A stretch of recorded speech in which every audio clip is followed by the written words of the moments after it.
पिछले एपिसोड में हमने देखा था कि हुओ युहाओ और उसके साथी प्रिंसेस शुज्यूजियो से मिले थे। अब आगे देखेंगे। युहाओ, क्या मैं आपको यूं ही युहाओ कहकर बुला सकती हूँ? शुजू ने मुख्य सीट पर बैठी हुई मुस्कुराते हुए हो युहाओ से पूछा। हो युहाओ ने सिर हिलाया और जवाब दिया, बिल्कुल योर हाइनेस। अभी फ्रंट पर स्थिति कैसी है? सुजुजू ने हल्के स्वर में सांस ली और कहा, स्थिति ठीक नहीं है। सन मून एम्पायर की रक्षा शक्ति हमारे लिए अज्ञात है। उनका हमला अचानक हुआ और उन्होंने class 9 stationary soul cannon shells का इस्तेमाल कर मिंगडो माउंटेन रेंज को उड़ाकर रास्ता बनाया। हम सोच रहे थे कि वे स्टारलू एम्पायर पर पूरी ताकत से हमला करेंगे और हमने तुरंत यहाँ सभी संसाधन भेज दिए ताकि हम उनकी आक्रमण का सामना कर सकें। हमने तो रीइंफोर्समेंट भी बुलाए, लेकिन बाद में पता चला कि उनका कोई हमला करने का इरादा नहीं था। तभी हमें समझ में आया कि स्थिति बिगड़ गई है। जब हमने जांच के लिए हमला किया तो सन मून एम्पायर केवल मिंगडो माउंटेन रेंज पर ही बचाव कर रहा था। उनका असली लक्ष्य अब स्पष्ट हुआ। वे हेवनली सोल एम्पायर पर जा रहे हैं। हमने इस तरफ से ब्रेक थ्रू करने की कोशिश की और सन मून एम्पायर के अंदर जाकर हेवनली सोल एम्पायर की मदद करने की सोची, लेकिन उनकी रक्षा इतनी मजबूत थी कि हम भारी नुकसान उठाने के बावजूद कोई प्रगति नहीं कर पाए। शुजू ये कहते हुए खुद को दर्द में महसूस कर रही थी और आंखें बंद कर ली। Light of the death god की चमक अभी भी उनके दिमाग में ताजा थी। स्टारलू एम्पायर के कई सोल मास्टर्स अभी भी उस भयानक हमले के साय में मानसिक रूप से परेशान थे। होयुहा ने पूछा, हेवनली सोल एम्पायर की क्या स्थिति है? अब वे कैसे हैं? शुजुजू ने सिर हिलाया और कहा, हम केवल ये पुष्टि कर सकते हैं कि सन मून एम्पायर अब उन पर हमला कर रहा है। हमने डोलिंग एम्पायर से रेनफोर्समेंट भेज दी है। इसके अलावा हमने 2 सोल इंजीनियर लीजन्स भी भेजे हैं ताकि उनके ऊपर दबाव कम हो सके। यदि दोनों एम्पायर फ्रंट लाइन पर दुश्मन का सामना कर रहे हैं तो हम स्थिति को बेहतर तरीके से संभाल सकते हैं। होयुहाओ चकित था और पूछा, अभी तक कोई सटीक जानकारी नहीं मिली। कुछ दिन पहले वह सेना छोड़कर श्रेक अकेडमी लौटे थे, लेकिन स्टारलू एम्पायर को अभी तक हेवनली सोल एम्पायर से कोई सटीक जानकारी नहीं मिली। ये केवल उनके बैकवर्ड कम्युनिकेशन सोल टूल्स की वजह से नहीं था, बल्कि हेवनली सोल एम्पायर पर जारी कड़े युद्ध के कारण भी था। सहज ही कल्पना की जा सकती थी कि heavenly soul empire sun moon empire के आक्रमण के तहत था। सुजुजू ने भौहें चढ़ाई और कहा, हमने 10 लोग भेजे हैं, लेकिन कोई जानकारी नहीं मिली। हमने एक टाइटल डुलू भी भेजा है और मुझे विश्वास है कि जल्द ही कुछ समाचार मिल जाएगा। व्हाइट टाइगर ड्यूक यहाँ है, बाहर से एक गार्ड ने चिल्लाया।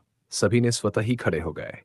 तंबू के पर्दे खोले गए और व्हाइट टाइगर ड्यूक अंदर आए। उनके साथ 2 और लोग थे, डाइयू हैंग और डाइलुओली। व्हाइट टाइगर ड्यूक की सफेद कवच पर उनके मार्शल सोल सोल के काले बाघ के पैटर्न थे। ये स्पष्ट नहीं था कि उनका कवच किस सामग्री का बना था। होयुहाव ने अनुमान लगाया कि ये किसी विशेष मिश्र धातु से बना है, क्योंकि इसमें सोल पावर बह रही थी। क्या ये नज़दीकी कॉम्बैट आर्मर है? रैंक के हिसाब से ये क्लास 7 सोल टूल होना चाहिए। हालांकि ये कवच व्हाइट टाइगर ड्यूक को बहुत प्रभावशाली दिखा रहा था। होयुहाव को उनके लिए दया महसूस हो रही थी। स्टारलू एम्पायर का एक मार्शल केवल क्लास 7 सोल टूल ही पहन सकता है। यह दर्शाता है कि स्टारलू एम्पायर सोल टूल्स में कितना पीछे था। होयुहाव अभी व्हाइट टाइगर ड्यूक का मूल्यांकन कर रहा था और व्हाइट टाइगर ड्यूक भी स्वाभाविक रूप से उसे नाप रहे थे। यह युवा श्रेक एकेडमी की टीम का नेतृत्व कर रहा है।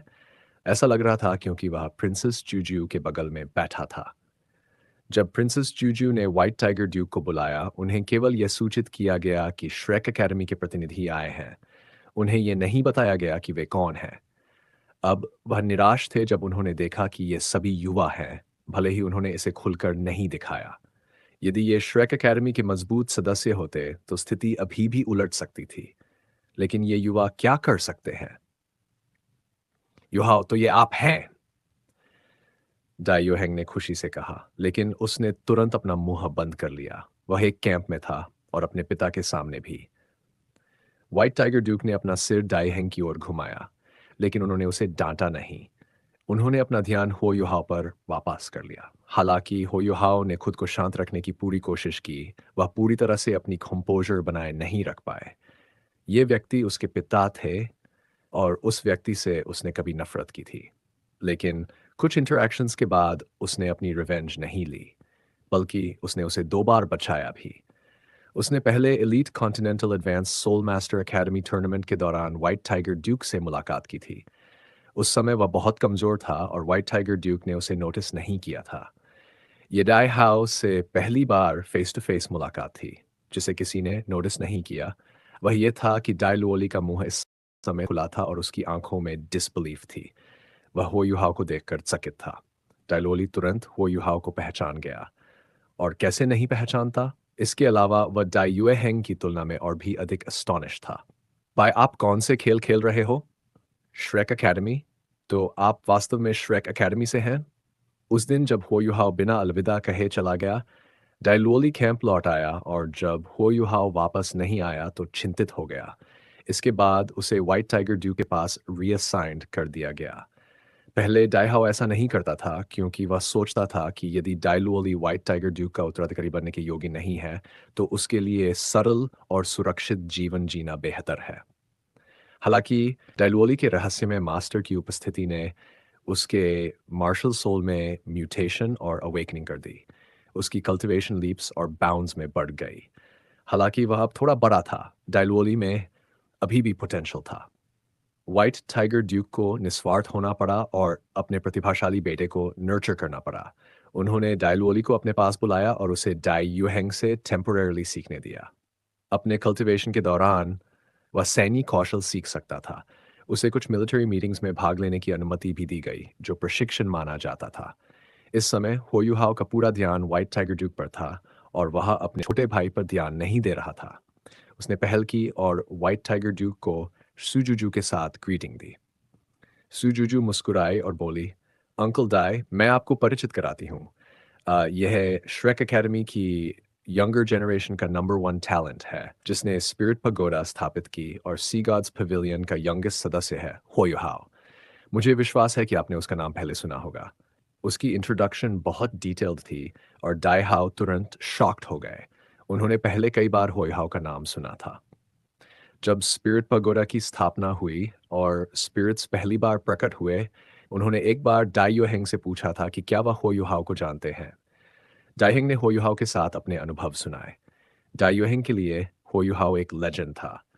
वह 20 की उम्र से पहले सी गॉड्स पवेलियन का सदस्य बन गया था। सी गॉड्स पवेलियन का मतलब क्या है? ये श्रेक एकेडमी का सबसे उच्च स्तर है। इस समय उन्होंने होयुहाओ को उसकी उम्र के कारण अंडर एस्टिमेट नहीं किया।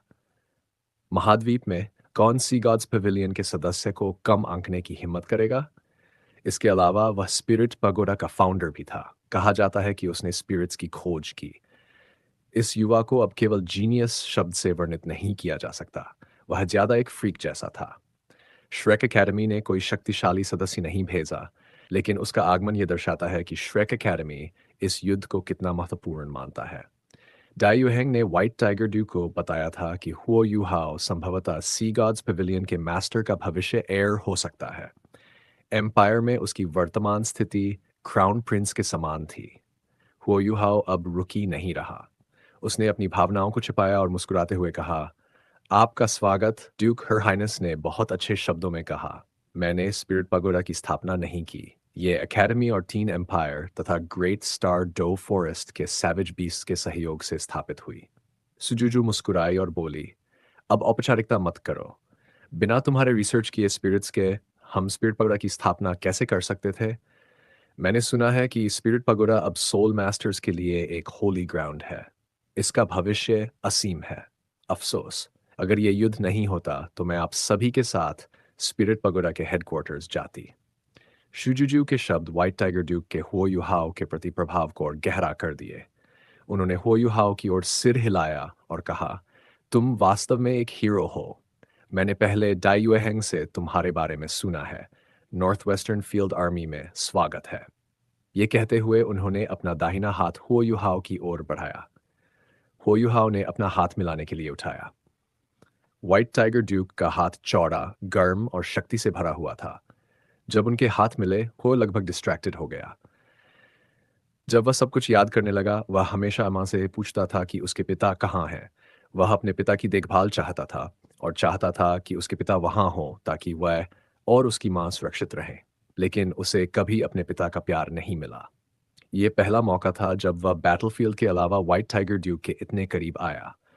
वह अचानक अग्रेसिव हो गया और लगभग व्हाइट टाइगर ड्यूक से पूछ ही बैठा, जब मैं छोटा था तब आप कहाँ थे? हालांकि वह हो युहाव था। उसकी इमेंस स्पिरिचुअल पावर ने उसकी अर्जेस को रोका, बस उसकी आंखों में थोड़ी भावनात्मक प्रतिक्रिया दिखाई दी। व्हाइट टाइगर ड्यूक को भी थोड़ी अजीब सी फीलिंग हुई। होयुहाव का हाथ बहुत ठंडा था। ये किसी स्ट्रॉन्ग सोल मास्टर के लिए सामान्य बात नहीं थी। सोल मास्टर्स अपने शरीर का टेम्परेचर आसानी से कंट्रोल कर लेते हैं और उसके ऊपर हो युहाओ की आंखों में जैसे कोई खास सी भावना छिपी थी। व्हाइट टाइगर ड्यूक को ऐसा लगा जैसे वो हो युहाओ से पहले भी कहीं मिल चुका हो। एक पल के लिए उसे उस भावना में थोड़ा इल इंटेंट भी महसूस हुआ, लेकिन उसी समय उसके अंदर एक अजीब भरोसे का एहसास भी जागा।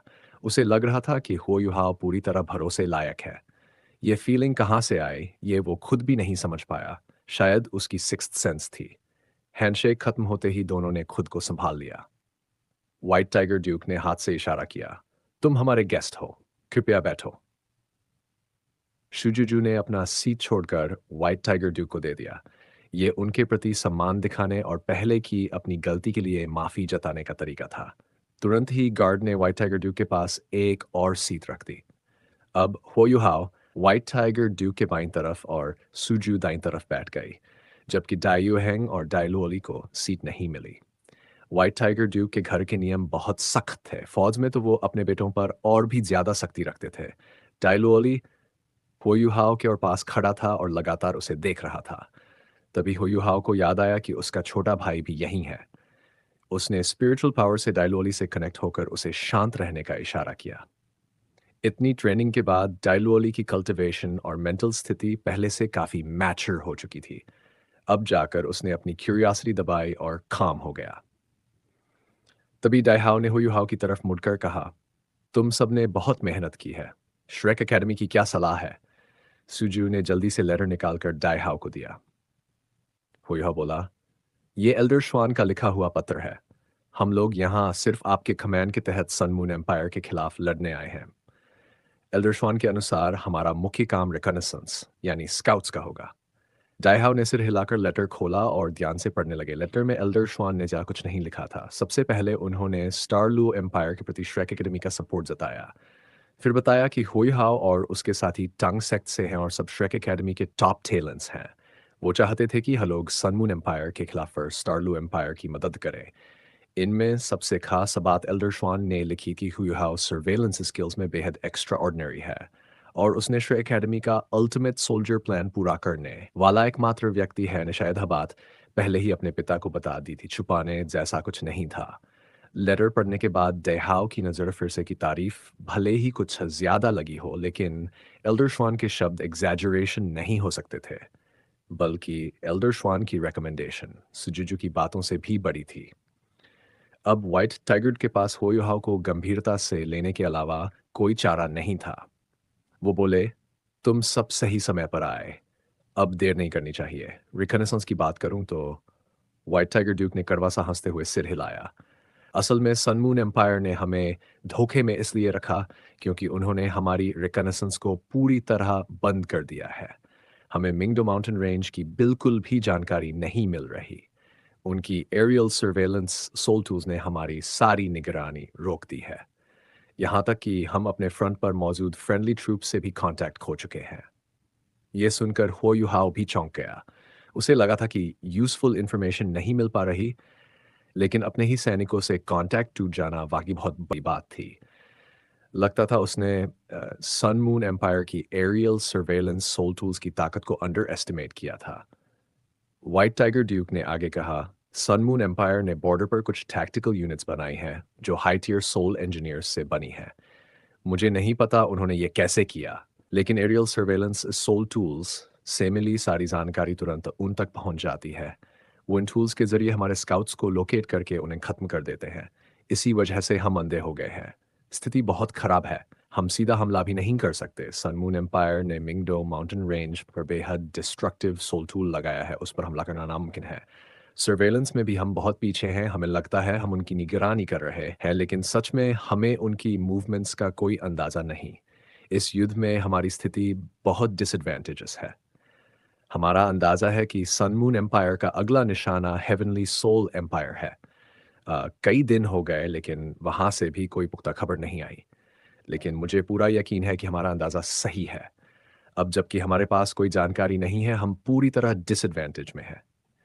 व्हाइट टाइगर ड्यू की बातें सुनकर स्टारलुओ एम्पायर के सोल मास्टर्स और प्रिंसेस जूजू सभी गंभीर हो गए। सुजुजू ने पहले होयुहाओ को सारी बातें साफ नहीं बताई थीं, लेकिन व्हाइट टाइगर ड्यूक ने कुछ भी छुपाया नहीं। थोड़ी देर चुप रहने के बाद व्हाइट टाइगर ड्यूक ने कहा, स्थिति यही है। अब सोल टूल्स को नज़रअंदाज करने के फैसले पर पछताने का कोई फायदा नहीं। हमें जो भी हो, वार से निपटना ही पड़ेगा। एल्डर श्वान ने तुम्हारी सर्वेलेंस स्किल्स की बहुत तारीफ की है। मैं जानना चाहता हूं कि इस मामले में तुम कितने केपेबल हो। उनकी बातें बिल्कुल साफ-साफ थीं, जैसे एक मिलिट्री लीडर को होना चाहिए। होयुहाओ ने थोड़ा सोचकर कहा, हम अपनी ताकत का अंदाज़ा सिर्फ कोशिश के बाद ही बता सकते हैं। पहले हमें सन मून एम्पायर की स्थिति समझनी होगी। मुझे पहले उनकी निगरानी करनी पड़ेगी। सन मून एम्पायर ने भले ही स्काई पर कंट्रोल किया है, लेकिन उनका कंट्रोल एब्सोल्यूट नहीं है। उनके high altitude surveillance soul tool सिर्फ 5,000 मीटर तक कवर कर सकते हैं। बिग डिपर डोलू ने भौहें सिकुड़कर कहा, मित्र, 5,000 मीटर तो मनुष्यों की पहुंच से बाहर है। यहाँ तक कि अल्टीमेट डोलू भी इतनी ऊंचाई पर लंबे समय तक उड़ने की हिम्मत नहीं रखते। हमारे लिए तो ये असंभव है। उन्हें लगा कुछ ज्यादा बड़ा चढ़ाकर बोल रहा है। होयुहाव ने गंभीरता से सिर हिलाया। आप सही कह रहे हैं। साधारण टाइटल डोलुओ 5,000 मीटर तक उड़ सकते हैं, लेकिन वहां ज्यादा देर टिक नहीं सकते क्योंकि शरीर पर बहुत दबाव पड़ता है। मगर यही सन मून एम्पायर के सोल टूल्स की सीमा भी है। उस ऊंचाई पर उनके पास सिर्फ एक दो सर्वेलेंस टूल्स हैं, और वो भी सब कुछ कवर नहीं कर पाते। अगर कोई टाइटल डोलुओ मुझे 5,000 मीटर की ऊंचाई तक पहुंचा दे, तो मैं ग्लाइडिंग करते हुए मिंगडो माउंटेन रेंज के पास पहुंच सकता हूं। बिग डिपर डोलुओ थोड़ा हिले और बोले, मतलब तुम कह रहे हो कि 5,000 मीटर की ऊंचाई पर सर्वेलेंस सोल टूल्स से बच सकते हो? होयुहाव ने मन ही मन उनकी सूझबूझ की तारीफ की। वाकई वो स्टार लो एम्पायर की सबसे बड़ी सोल मास्टर लीजन के नेता थे। उन्होंने तुरंत बात पकड़ ली। युहाओ ने सिर हिलाकर कहा, हाँ, मुझे पूरा भरोसा है, बल्कि 2,000 मीटर से ऊपर मैं काफ़ी कॉन्फिडेंट हूँ। 3,000 मीटर के बाद और भी ज़्यादा। मैं 2 से 5,000 मीटर की ऊंचाई में ग्लाइडिंग कर सकता हूँ। भले ही 5,000 मीटर तक उड़ नहीं सकता, लेकिन खुद को बचा सकता हूँ। जितनी ऊंचाई पर जाते हैं, टेम्परेचर उतना ही गिरता जाता है। 1,000 मीटर के बाद तो टेम्परेचर तेजी से गिरने लगता है। 5,000 मीटर पर तो ठंड लगभग -50 डिग्री तक पहुंच जाती है। वहां तो टाइटल डोलुओ भी नहीं टिक सकते। अगर उतरते वक्त उनका कंट्रोल बिगड़ जाए तो गिरकर मरने का खतरा होता है। लेकिन होयुहाओ पर इस ठंड का असर नहीं था। असली खतरा था वहां की पतली हवा, क्योंकि इतनी ऊंचाई पर इंसान सांस नहीं ले पाता, इसलिए वो ज्यादा देर वहां रुक भी नहीं सकता। बिग डिपर डोलुओ सोच में डूब गए। व्हाइट टाइगर ड्यूक ने फिर पूछा, क्या ये बहुत खतरनाक नहीं होगा? इतनी ऊंचाई पर? वो खुद भी कभी इतनी ऊंचाई पर नहीं गए थे।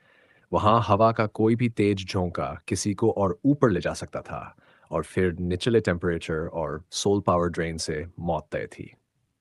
वो युहाओ ने हल्की मुस्कान के साथ कहा, मेरे लिए लो टेम्परेचर कोई समस्या नहीं है। मेरा मार्शल सोल आइस टाइप है, इसलिए ठंड में मेरी ताकत और भी बढ़ जाती है, और पतली हवा से निपटने का भी मेरे पास तरीका है। जब तक बहुत देर न हो, मैं संभाल सकता हूँ। व्हाइट टाइगर ड्यूक ने फिर पूछा, लेकिन अगर तुम सफल होकर एनिमी के पीछे चले भी गए तो वापसी कैसे करोगे? उन्होंने एनिमी के अंदर जाने की बात नहीं की, क्योंकि मिंगडो माउंटेन रेंज पर बहुत सारे सर्वेलेंस सोल टूल्स लगे होंगे। सीधे वहां उतरना सुइसाइड होता। इसलिए युहाओ को सिर्फ ग्लाइडिंग करके पार करना होगा। वो युहाओ ने शांत स्वर में कहा, मुझे अपनी सर्वाइवल एबिलिटीज पर पूरा भरोसा है। वापसी और आसान होगी। थर्मल डिटेक्टर्स से मैं सिर्फ इमिटेशन से नहीं छुप सकता, लेकिन अगर स्पिरिचुअल इंटरफेरेंस डोमेन और अल्टीमेट आइस दोनों का इस्तेमाल करूं तो मैं अपना बॉडी टेम्परेचर भी कंट्रोल कर सकता हूं। तब सिर्फ साउंड वेव आधारित सोल टूल्स ही मेरी लोकेशन पकड़ पाएंगे, वो भी सटीक नहीं।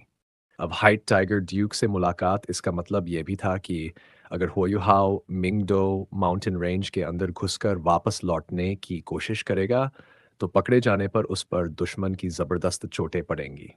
लेकिन ये चोटें सीधी तरह से लक्षित नहीं होंगी, बस डोमेन टाइप अटैक होंगे। ऐसे हालात में उसकी जान बचना पूरी तरह इस पर निर्भर करेगा कि वह कितनी तेजी से बचकर निकल सकता है। इसमें खतरा तो था ही, मगर बाकियों की नज़र में यह काम सिर्फ वही कर सकता था, क्योंकि अकेला वही ऐसी परिस्थिति में जिंदा लौटने की उम्मीद रखता था। तभी एक साफ और तेज आवाज गूंजी, रुको, तुम एक बहुत जरूरी बात भूल रहे हो। हुओ युहाओ ने मुड़कर देखा तो बोलने वाली थंग वुतोंग थी। उसकी भौहें हल्की सिकुड़ी हुई थीं और वह बहुत गंभीर होकर युहाओ को देख रही थी। तुम वाकई टाइटल डोलुओ की मदद से 5,000 मीटर की ऊंचाई तक जा सकते हो, लेकिन क्या तुमने मिंग मिंगडो माउंटेन रेंज की ऊंचाई का अंदाजा लगाया है? भले ही मुझे सटीक आंकड़े नहीं पता, मगर वहां की सबसे ऊंची चोटियां कम से कम 2,000 मीटर तो होंगी ही। अगर सनमून एम पहाड़ियों पर सोल टूल्स लगाए होंगे तो तुम तब तक नहीं बच सकते जब तक लगातार 5,000 मीटर की ऊंचाई पर टिके न रहो। उसकी बात सुनकर व्हाइट टाइगर ड्यूक, प्रिंसेस जुजू और बाकी सोल मास्टर्स ने भी सिर हिलाया। सही भी था। सनमून एम्पायर ने अगर इतनी मेहनत से जानकारी रोकने की योजना बनाई थी तो पहाड़ियों की चोटी पर सोल टूल्स लगाना तो तय ही था, और उनकी रेंज आमतौर पर और भी ज्यादा होती।